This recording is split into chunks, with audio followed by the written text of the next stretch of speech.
Welcome back to another Waynos Fotos video, and today is specifically going to be about lighting. Now, when we're indoors, we need to use some lights, or we may want to use lights in a darker scenario. It could be dusk or whatever. We may be wanting to have a highlight, whatever it may be, and we want to use lighting. Now, lighting is actually cheaper than cameras and lenses, but lighting can be awkward to use, so it can be quite big. So if you want a lot of light, or you want to use softboxes or modifiers, you need to get the lights really close if you haven't got a powerful light, or you need to get much more powerful lights, and then you can use screeds and all sorts of things to get a softer light.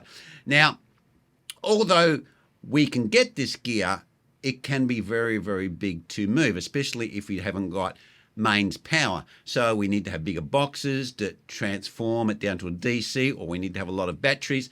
And to give you an example, I have a Nanlite Forza 60 here, and it's got a couple of NFP Sony batteries on it. And this thing here is a pretty small light, and if you don't have a modifier on it, it's actually pretty bright. But once you put modifiers on it, it becomes pretty dull. It takes a lot of light away, so you need to get the light quite close to the person if you've got a modifier on it to get it. And if you're doing the sort of shooting where you may be rotating around the subject, or you're moving the camera, then the light can come into the shot because it's so close to the talent or the subject. Now, this thing here is the most powerful light I have, and it's quite good in this, and this that you can focus this here, like a Fresnel. That's quite handy, right? So this is good, but it's still pretty heavy. I mean, if I wanted to hold this and have someone to hold it to move and get in close to the talent, then it's still pretty heavy. Now, I can put this on a stick, but for me to hold this and hold a camera as well becomes a bit tiring, and it's quite heavy. So what can we do to alleviate that, but still get some good lighting on the subject and be able to do that pretty quickly, especially if you're doing like a live event? Well, I've kind of come up with a solution, and what I typically use here is a device which is, this is a Nanlite one, and it's just a little tube light, and these are pretty inexpensive. I think Aussie, they're about around about $150. You can buy some copies as well now that are a little bit cheaper, and you can like turn these on. Now, they don't put out a lot of light. I think they're around about 6 or 8 watts or 10 watts or something like that, so they're not very powerful. But what you can do is you can put them on like a selfie stick. So I'll just show you what this selfie stick here is, and you can extend this. This is a selfie stick. You can even use like a GoPro stick, but they get a bit thin at the end. So you can use something like this as well. But we turn this on. Now, if we turn this on here, wait for it to come on.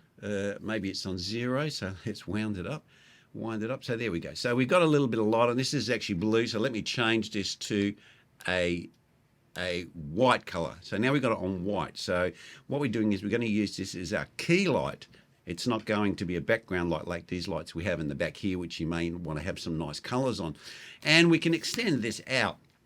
And what we can do is we can use this light, and we can actually get it quite close to the subject. So I'm getting it quite close to the lens, and I can hold my camera like this, and I can then light my subject and film, and wherever the camera goes, the light goes.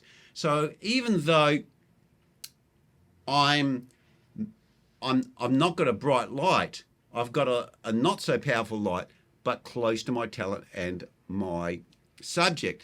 And because I can see through the lens, I can see what I'm shooting, I can keep this just out of shot, but the light will follow the camera where it's focusing and where it's looking, and it will be evenly lit. And I use this quite a lot, and this is very, very effective, especially if you haven't got much time and you haven't got time to set up a light, or your lights are very big and heavy, or you want to rotate around the talent, and that light could appear in the shot, because as we move around the subject, that light could appear in the shot because we've got a modifier on it and it's quite close to the talent. So that's just a little trick, guys. I just wanted to show you, just a fairly short, punchy video. And I also want to mention, guys, I'm taking a new tact here. I'm not going to put any subscribe buttons down the bottom. I'm not going to put anything in here to ask you to do anything. I'm not going to put any videos at the end of the video. It's going to be clean without any interference or any distractions, You're just getting straight out camera gear, no gimmicks, no subscribe to this, no course you need to buy, nothing. So you just come to Waynos Fotos cameras and you just get the information with no caveat. Okay guys, that's where I'm going to leave it, and I'll see you next vid.